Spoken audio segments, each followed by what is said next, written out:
লেবাননে ভয়াবহ বিমান হামলা চালাচ্ছে ইসরায়েলি বাহিনী। 24 ঘন্টায় প্রাণ হারিয়েছেন 37 লেবানিজ, আহতদের শতাধিক। লেবাননে হামলা অব্যাহত রেখেছে ইসরায়েলি বাহিনী।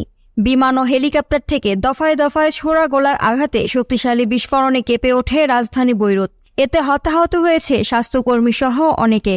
আকাশপথ ছাড়াও লেবাননের ভেতরে ঢুকে অভিযান চালানোর দাবি করেছে নেতানিয়াহুর সেনারা। শুক্রবার এ সংক্রান্ত একটি ভিডিও ফুটেজ প্রকাশ করে ইসরায়েলি প্রতিরক্ষা বাহিনী। এতে দেশটির সামরিক বাহিনীর সদস্যদের লেবাননের দক্ষিণাঞ্চলে অভিযান চালাতে দেখা যায়।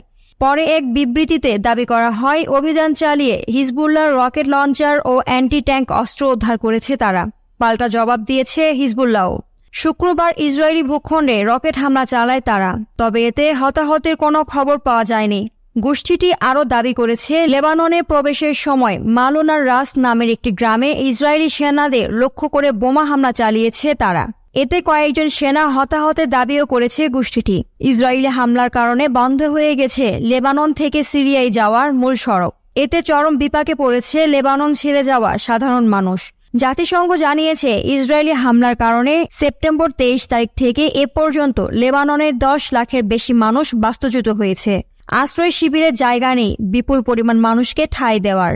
এদিকে লেবাননে যুদ্ধবিরতির প্রচেষ্টাকে সমর্থন করবে বলে জানিয়েছে ইরান, তবে সে চুক্তিতে হিজবুল্লাহর সমর্থন থাকতে হবে। এছাড়া একই সঙ্গে গাজায় যুদ্ধ বন্ধের উদ্যোগ নিতে হবে। শুক্রবার ইরানের পররাষ্ট্রমন্ত্রী আব্বাস আরাকি এসব কথা বলেন। লেবাননে ইসরায়েলি হামলার কারণে নিজ নিজ নাগরিকদের ফিরিয়ে নিতে শুরু করেছে বিভিন্ন দেশ। শুক্রবার বৈরুতের বিমানবন্দর ত্যাগ করে বিদেশি নাগরিকদের বহনকারী বেশ কয়েকটি বিমান। এসব বিমানে ইউরোপ, এশিয়া ও মধ্যপ্রাচ্যের বিভিন্ন দেশের নাগরিকরা ছিলেন বলে জানা যায়।